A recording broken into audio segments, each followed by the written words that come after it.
Hello guys, welcome back to another exciting edition of Business Connect. My name is Roy and I'm here again today with another edition of Business Connect. So if this is your first time on our channel, we talk about things happening here in China, news about international students, foreigners, and we also bring you some news in China. So recently, if you're someone who's glued to the social media, you must have noticed photos and videos of this lady. I'm going to display some photos on the screen. You must have noticed photos and videos of her floating everywhere on the social media in China. And you'll be asking yourself, but who is this lady? Why was she received so triumphantly back to China? What happened? So today in this video, we'll be talking about this issue.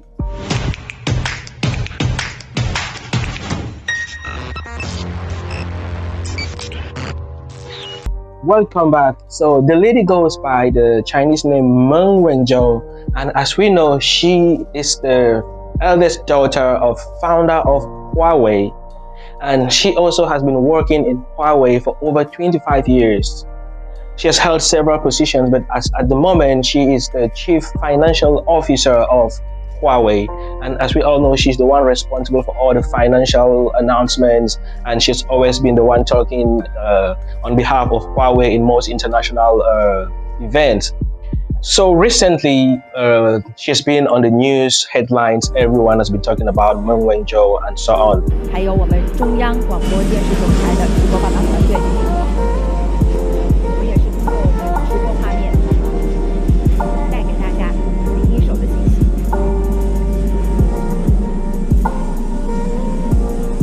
可以看到现场的这个一些的群众，他们是严格的执行防疫的规定，都是戴上了 N95 口罩。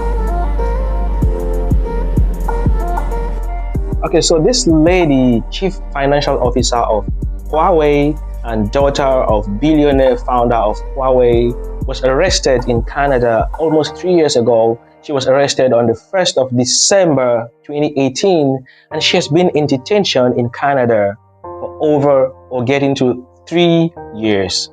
But you'll be asking yourself, why would such a top-ranking official be arrested in another country?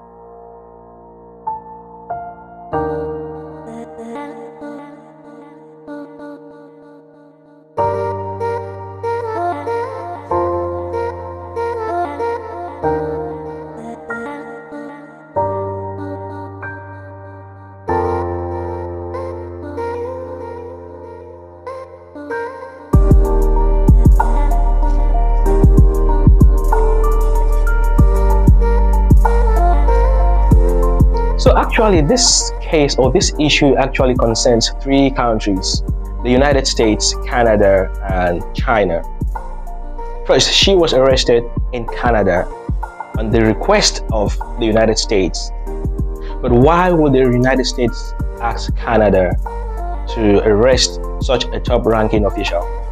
So according to our research, she was on a business trip to Canada, and at the airport, as usual, you know, immigration officers will always question you, why are you coming to Canada, and so on. They'll ask you a few questions, and from our research and from our findings, we saw that she was questioned for over 3 hours before being admitted into Canada, and a few days later she was arrested and detained, and she has been in house arrest for over 1,000 days. Now, during this period, what has been happening? Now, you'll be asking yourself, but why was she arrested? Like I said before, she was arrested in Canada, but upon the request of the United States.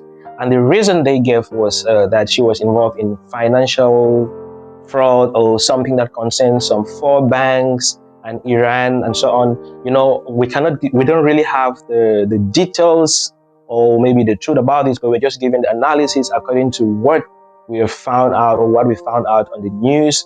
We just saw that she was arrested on charges of fraud.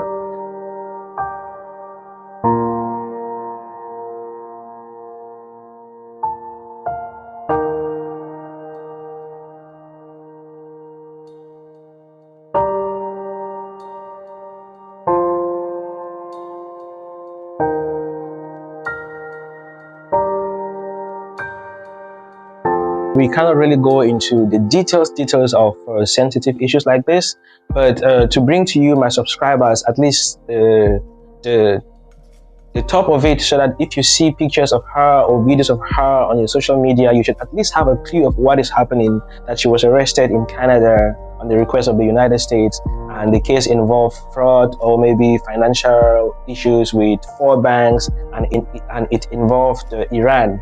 So now when I call Iran, now you see how the United States got involved into the matter. So she was arrested and detained in Canada for almost 3 years, over 1,000 days.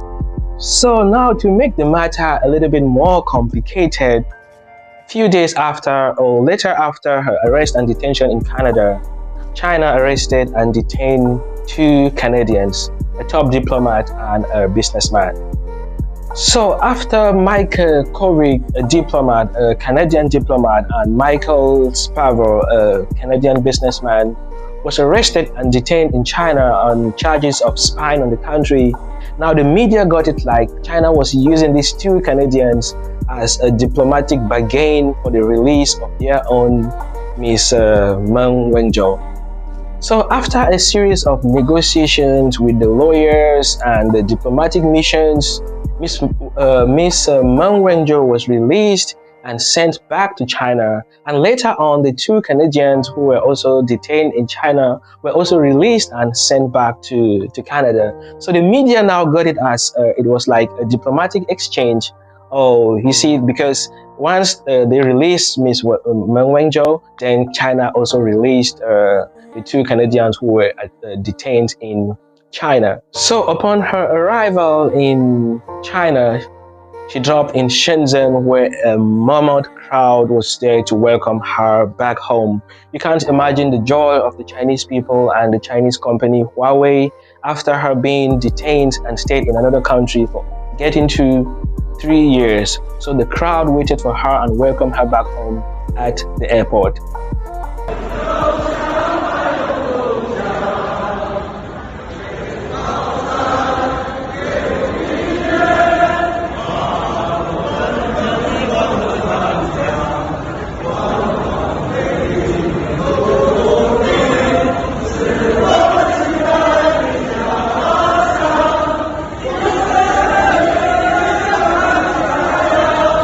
So guys, that's the reason why I decided to do this video, to share this piece of information with you, so that at least if you're scrolling through your social media and you see pictures of her, you see videos of her and the case like this, at least you should have a clue of what just happened.